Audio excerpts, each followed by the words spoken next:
Ahli tata negara dari paslon Ganjar Mahfud, Charles Simabura, pemirsa menyoroti berbagai kejanggalan yang dilakukan KPU. Salah satunya KPU harusnya tidak menerima berkas pendaftaran Prabowo Gibran pada 25 Oktober 2023 karena saat itu masih berlaku peraturan KPU nomor 19 tahun 2023 yang mengatur usia capres-cawapres minimal 40 tahun. Yang disampaikan oleh pertanyaan berikutnya. Erga omnes. Kita yang studi hukum tata negara paham betul ya. Ada dua pembeda antara hukum administrasi negara dengan hukum tata negara. Oppenheim, Van Hollenhoven juga mengatakan.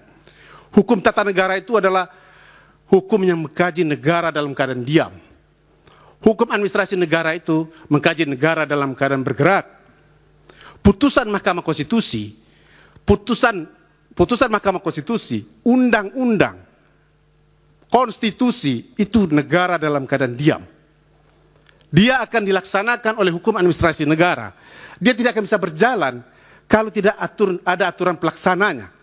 Disitulah esensi dari peraturan PKPU itu dibentuk lebih lanjut. Pertanyaan dari Bawaslu, apakah selalu harus ada tindak lanjut putusan PKPU? Bukan harus dibentuk dalam suatu undang-undang. Bukan harus merevisi undang-undang. Putusan MK erga omnes terhadap undang-undang. Tapi dia butuh aturan lebih lanjut di tingkat teknis. Saya simulasikan. Kalau saya sebagai kepala daerah, pernah menjadi kepala daerah, belum berusia 40 tahun, lalu saya akan didaftarkan sebagai calon presiden dan wakil presiden, apa syarat administratif yang harus saya penuhi? Kalau kepala daerah yang sedang menjabat, undang-undang sudah mengatur. Surat izin, pemberitahuan izin kepada presiden, itu cukup dilampirkan. Tapi kan perintah putusan 90 itu bukan hanya kepala daerah yang sedang menjabat. Bagaimana? Apa yang harus saya lampirkan? Undang-undang mengatakan, warga negara Indonesia, apa bukti administratifnya? KTP, itu diatur di PKPU.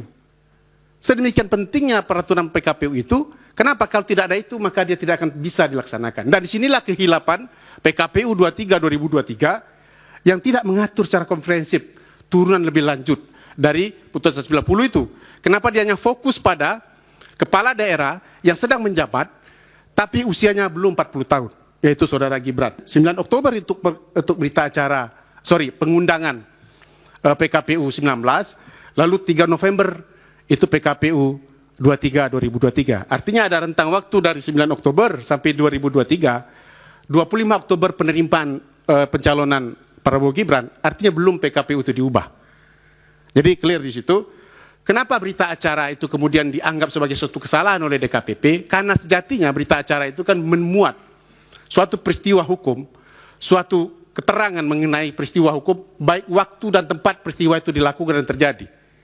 Kalau kita menyerahkan berkas hari ini, sejatinya berkas itu harusnya ditandatangani dan diterima, dituliskan berita acaranya pada hari ini. Kenapa? Karena itu bisa saja disimpangi nanti.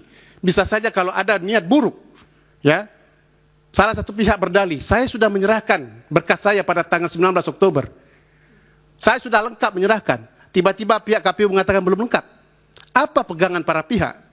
Disinilah kehilapan KPU yang kemudian memborongkan, ya, penulisan berita acara itu tanggal 28 Oktober. Padahal pendaftaran berbeda. Ada yang tanggal 19, lalu ada tanggal 25. Kalaupun tes kesehatan dijadikan alasan, kenapa tidak dimuat dalam berita acara itu?